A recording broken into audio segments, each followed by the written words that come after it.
বন্ধুরা, কলকাতা নাইট রাইডার্সকে নিয়ে এই মুহূর্তে বাজারে যে খবরটা ঘুরছে না সেটা শুনলে হয়তো আপনাদের পায়ের তলার মাটি সরে যাবে। ভাবুন তো একবার, কেকেআরের মতো একটা শক্তিশালী টিমকে এতটাই দুর্বল করে দেখানো হচ্ছে যে দেখে মনে হচ্ছে তারা যেন এবছর লড়াই করার আগেই হার মেনে নিয়েছে। জিও হটস্টারের বড় বড় ক্রিকেট বিশেষজ্ঞরা বসে কেকেআরের এমন এক অদ্ভুত প্লেইং 11 বানিয়েছেন যা দেখে সোশ্যাল মিডিয়ায় রীতিমতো বগ্নিঝড় বয়ে যাচ্ছে। সবাই বলছে, আরে ভাই, এটা কি বানিয়ে দিলে তোমরা? কেকেআর ফ্যানদের আগের কি কোনো দাম নেই? আজ আপনাদের সামনে এমন কিছু তথ্য রাখবো যেটা জানলে আপনিও বলতে বাধ্য হবেন যে বিশেষজ্ঞরা কি সত্যিই খেলা বোঝেন নাকি তারা কেকেআরকে নিয়ে মজা করছেন। আপনারা যদি কেকেআরের আসল এবং অন্ধ ভক্ত হয়ে থাকেন তাহলে ভিডিওটা পুরোটা দেখবেন, কারণ আজ অনেক গোপন সত্য আপনাদের সামনে আমি ফাঁস করতে চলেছি। আমাদের আলোচনা শুরু করার আগে একটা কথা বলে রাখি, আপনি যদি সত্যিই কলকাতা নাইট রাইডার্সকে মন থেকে ভালোবেসে থাকেন আর চান যে 2025-এর আইপিএল ট্রফিটা আমাদের বেগুনি শিবিরেই আসুক, তবে ভিডিওটাতে এক্ষুনি একটা লাইক দিয়ে কমেন্ট বক্সে বড় বড় করে লিখে দিন, আই লাভ কেকেআর। আপনাদের ভালোবাসা আমাদের শক্তি। আর হ্যাঁ, কেকেআরের ছোট বড় সব ব্রেকিং নিউজ আর আপডেট সবার আগে পেতে হলে নিচে ডেসক্রিপশন থেকে এক্ষুনি আমাদের হোয়াটসঅ্যাপ আর টেলিগ্রাম চ্যানেলে যুক্ত হয়ে যান। আমাদের এই পরিবারের সদস্য হওয়া মানে আপনি আর কোনো দিন কেকেআরের খবর মিস করবেন না, তাই দেরি না করে জলদি জয়েন করুন।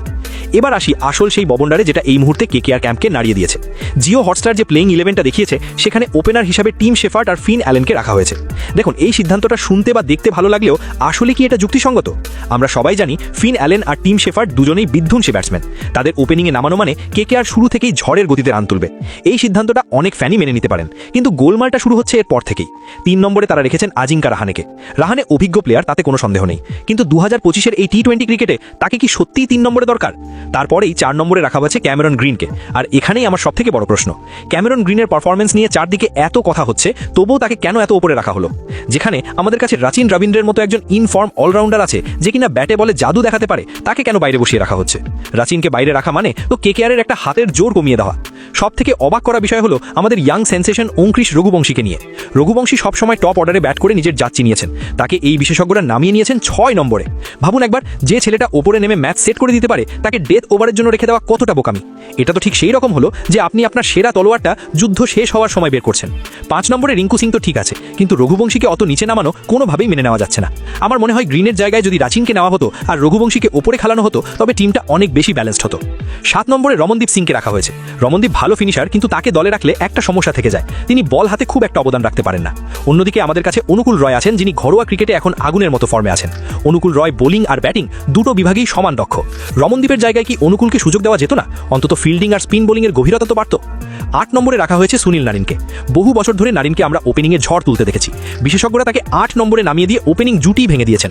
এটা হয়তো মেনে নেওয়া যায় যদি ওপেনিংয়ে শেফার্ড আর অ্যালেন সফল হয়, কিন্তু নারিনের মতো একজন মিস্ট্রি স্পিনারকে এত নিচে নামানো মানে কি তার ব্যাটিং প্রতিভাকে অবহেলা করা নয়? এরপর আসা যাক বোলিং বিভাগে, যেখানে সব থেকে বড় বিতর্ক। বিশেষজ্ঞরা রেখেছেন বৈভব আরোরা, উমরান মালিক আর বরুণ চক্রবর্তীকে। এই উমরান মালিককে নিয়ে আমার খুব খটকা লাগছে। উমরান গতিতে বল করতে পারেন ঠিকই, কিন্তু সম্প্রতি ডিওয়াই পাটিল টুর্নামেন্টে উমরানের পারফরমেন্স দেখেছেন আপনারা? মাত্র 2 ওভারে 59 রান দিয়েছিলেন তিনি। নতুন ব্যাটসম্যানরা তাকে পাড়ার বোলারের মতো মারছিল, অথচ আমাদের হাতে আকাশদীপ আছে। আকাশদীপ ইন্ডিয়া টিমের হয়ে খেলে নিজেকে প্রমাণ করেছেন, তার লাইন লেন্থ অনেক বেশি নিখুঁত। কেন আকাশদীপকে এই দলে রাখা হলো না? এটা কি কেকেআরের সঙ্গে অবিচার নয়? সব থেকে মন খারাপের কথা হলো মাথিসা পাথিরানা আর হর্ষিত রানার অনুপস্থিতি। মানছি হর্ষিত রানা চোটের কারণে একটু সমস্যায় আছেন, কিন্তু পাথিরানাকে কেন এই প্লেইং 11-এ রাখা হলো না?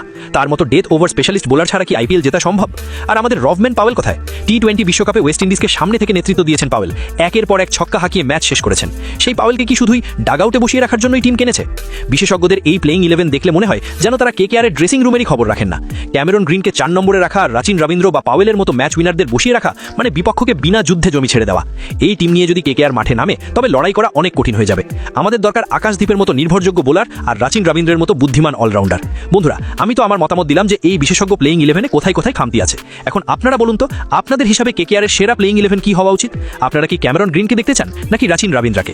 উমরান মালিক নাকি আকাশদীপ? কাকে আপনার বেশি ভরসাযোগ্য মনে হয়? ঝটপট কমেন্ট করে জানান। আর ভিডিওটা ভালো লাগলে আপনাদের সব কেকেআর ফ্যান বন্ধুদের সাথে শেয়ার করে দিন, যাতে তারাও এই ববন্ডার সম্পর্কে জানতে পারে। আমাদের সাথে থাকুন, কেকেআরকে সাপোর্ট করতে থাকুন। দেখা হবে পরের ভিডিওতে নতুন কোনো আপডেটের সাথে। জয় কেকেআর।